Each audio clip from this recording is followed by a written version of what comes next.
Hello, I'm Dr. Octavia Cox and welcome to Texts of the Past. A reading from Jane Austen's Juvenilia, from volume the first, a short novel entitled Frederic and Elfrida, perhaps written as early as 1787. Frederic and Elfrida, a novel. Chapter the first. The uncle of Elfrida was the father of Frederic. In other words, they were first cousins by their father's side. Being both born in one day, and both brought up at one school, it was not wonderful that they should look on each other with something more than bare politeness. They loved with mutual sincerity, but were both determined not to transgress the rules of propriety by owning their attachment, either to the object beloved or to anyone else. They were exceedingly handsome, and so much alike that it was not everyone who knew them apart. Nay, even their most intimate friends had nothing to distinguish them by, but the shape of the face, the colour of the eye, the length of the nose, and the difference of the complexion. Elfrida had an intimate friend to whom, being on a visit to an aunt, she wrote the following letter. To Miss Drummond. Dear Charlotte, I should be obliged to you if you would buy me, during your stay with Mrs. Williamson, a new and fashionable bonnet to suit the complexion of your E. Faulkner. Charlotte, whose character was a willingness to oblige everyone, when she returned into the country, brought her friend the wished-for bonnet, and so ended this little adventure, much to the satisfaction of all parties. On her return to Crankham-Dunbury, of which sweet village her father was rector, Charlotte was received with the greatest joy by Frederic and Elfrida, who, after pressing her alternately to their bosoms, proposed to her to take a walk in a grove of poplars, which led from the parsonage to a verdant lawn enamelled with a variety of variegated flowers. And in this grove they had scarcely remained above 9 hours, when they were suddenly agreeably surprised by hearing a most delightful voice warble the following stanza. Song. That Damon was in love with me, I once thought and believed, but now that he is not I see, I fear I was deceived. No sooner were the lines finished than they beheld by a turning in the grove 2 elegant young women leaning on each other's arm, who immediately on perceiving them took a different path and disappeared from their sight. Chapter the second. As Elfrida and her companions had seen enough of them to know that they were neither the 2 Miss Greens nor Mrs. Jackson and her daughter, they could not help expressing their surprise at their appearance, till at length, recollecting that a new family had lately taken a house not far from the grove, they hastened home, determined to lose no time in forming an acquaintance with 2 such amiable and worthy girls, of which family they rightly imagined them to be a part. Agreeable to such a determination, they went that very evening to pay their respects to Mrs. Fitzroy and her 2 daughters. On being shown into an elegant dressing-room, ornamented with festoons of artificial flowers, they were struck with the engaging exterior and beautiful outside of Jezelinda, the eldest of the young ladies. But ere they had been many minutes seated, the wit and charms which shone resplendent in the conversation of the amiable Rebecca enchanted them so much that they all with one accord jumped up and exclaimed, Lovely and too charming fair one, notwithstanding your forbidding squint, your greasy tresses, and your swelling back, which are more frightful than imagination can paint or pen describe, I cannot refrain from expressing my raptures at the engaging qualities of your mind, which so amply atone for the horror with which your first appearance must ever inspire the unwary visitor. Your sentiments, so nobly expressed on the different excellencies of Indian and English muslins, and the judicious preference you give the former, have excited in me an admiration of which I can alone give an adequate idea, by assuring you it is nearly equal to what I feel for myself. Then making a profound curtsy to the amiable and abashed Rebecca, they left the room and hurried home. From this period, the intimacy between the families of Fitzroy, Drummond, and Faulkner daily increased, till at length it grew to such a pitch that they did not scruple to kick one another out of the window on the slightest provocation. During this happy state of harmony, the eldest Miss Fitzroy ran off with the coachman, and the amiable Rebecca was asked in marriage by Captain Roger of Buckinghamshire. Mrs. Fitzroy did not approve of the match on account of the tender years of the young couple, Rebecca being but 36, and Captain Roger little more than 63. To remedy this objection, it was agreed that they should wait a little while till they were a good deal older. Chapter the 3rd. In the meantime, the parents of Frederic proposed to those of Elfrida a union between them, which, being accepted with pleasure, the wedding clothes were bought, and nothing remained to be settled but the naming of the day.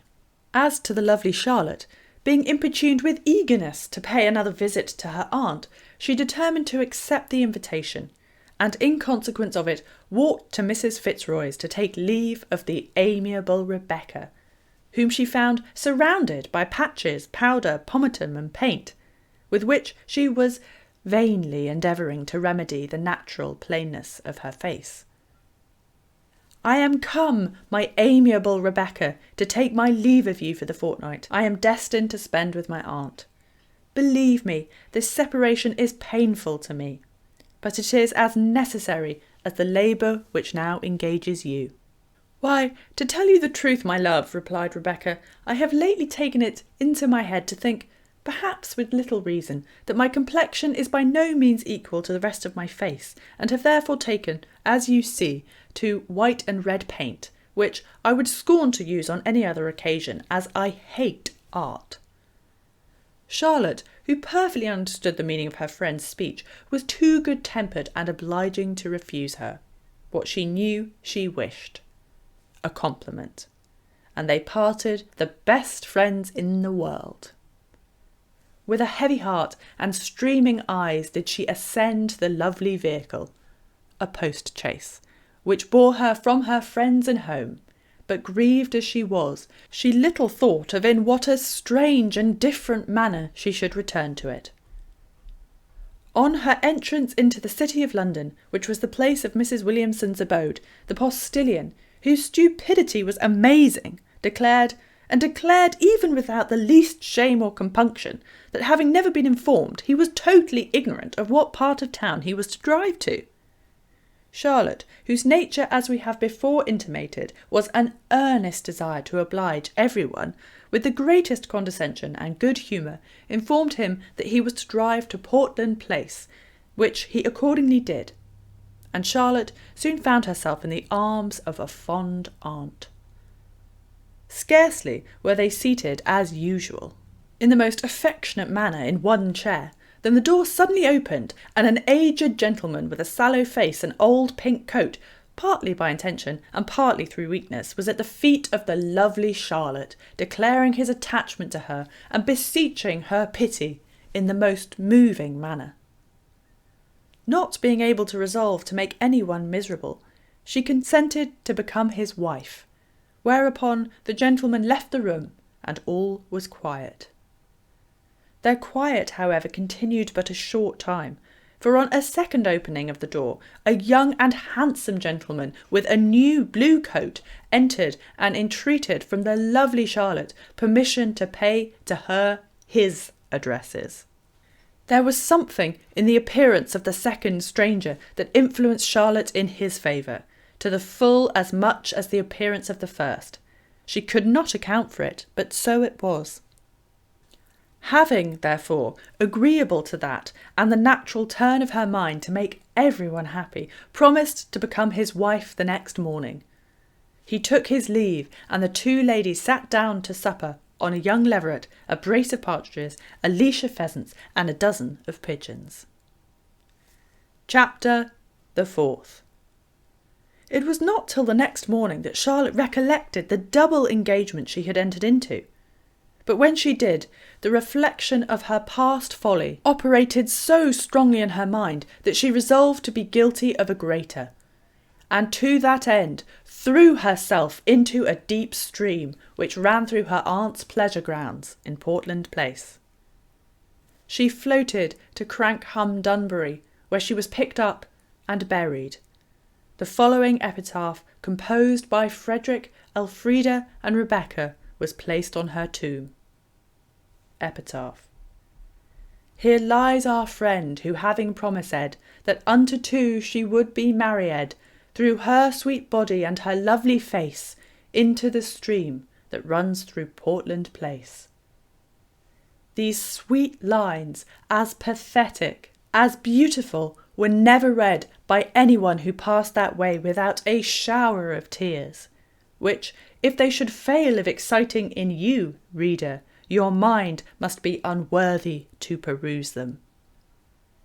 Having performed the last sad office to their departed friend, Frederic and Elfrida, together with Captain Roger and Rebecca, returned to Mrs. Fitzroys, at whose feet they threw themselves with one accord and addressed her in the following manner. Madam, when the sweet Captain Roger first addressed the amiable Rebecca, you alone objected to their union, on account of the tender years of the parties. That plea can be no more. 7 days now being expired, together with the lovely Charlotte, since the captain first spoke to you on the subject. Consent then, madam, to their union, and as a reward, this smelling bottle which I enclose in my right hand shall be yours and yours for ever. I never will claim it again. But if you refuse to join their hands in 3 days' time, this dagger which I enclose in my left shall be steeped in your heart's blood. Speak then, madam, and decide their fate and yours.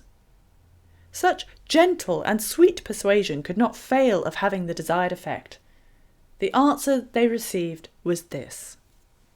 My dear young friends, the arguments you have used are too just and too eloquent to be withstood. Rebecca, in 3 days' time you shall be united to the captain. This speech, than which nothing could be more satisfactory, was received with joy by all, and peace being once more restored on all sides, Captain Roger entreated Rebecca to favour them with a song. In compliance with which request, having first assured them that she had a terrible cold, she sung as follows. Song. When Corydon went to the fair, he bought a red ribbon for Bess, with which she encircled her hair, and made herself look very fess. Chapter the 5th. At the end of 3 days, Captain Roger and Rebecca were united, and immediately after the ceremony set off in the stage waggon for the captain's seat in Buckinghamshire. The parents of Elfrida, although they earnestly wished to see her married to Frederic before they died, yet, knowing the delicate frame of her mind, could ill bear the least exertion, and rightly judging that naming her wedding day would be too great a one, forbore to press her on the subject. Weeks and fortnights flew away without gaining the least ground. The clothes grew out of fashion, and at length Captain Roger and his lady arrived to pay a visit to their mother and introduce her to their beautiful daughter of 18. Elfrida, who found her former acquaintance were growing too old and too ugly to be any longer agreeable, was rejoiced to hear of the arrival of so pretty a girl as Eleanor, with whom she determined to form the strictest friendship. But the happiness she had expected from an acquaintance with Eleanor she soon found was not to be received, for she had not only the mortification of finding herself treated by her as little less than an old woman, but had actually the horror of perceiving a growing passion in the bosom of Frederic for the daughter of the amiable Rebecca. The instant she had the first idea of such an attachment, she flew to Frederic, and in a manner truly heroic, spluttered out to him her intention of being married the next day. To one in his predicament, who possessed less personal courage than Frederic was master of, such a speech would have been death. But he, being not the least terrified, boldly replied, "Dame Elfrida, you may be married tomorrow, but I won't." This answer distressed her too much for her delicate constitution. She accordingly fainted, and was in such a hurry to have a succession of fainting fits that she had scarcely patience to recover from one before she fell into another. Though in any threatening danger to his life or liberty Frederic was as bold as brass, yet In other respects his heart was as soft as cotton, and immediately on hearing of the dangerous way Elfrida was in, he flew to her, and finding her better than he had been taught to expect, was united to her for ever. Finis. A reading of Frederic and Elfrida, a novel, part of Jane Austen's Juvenilia from volume the first, thought to have been written in 1787.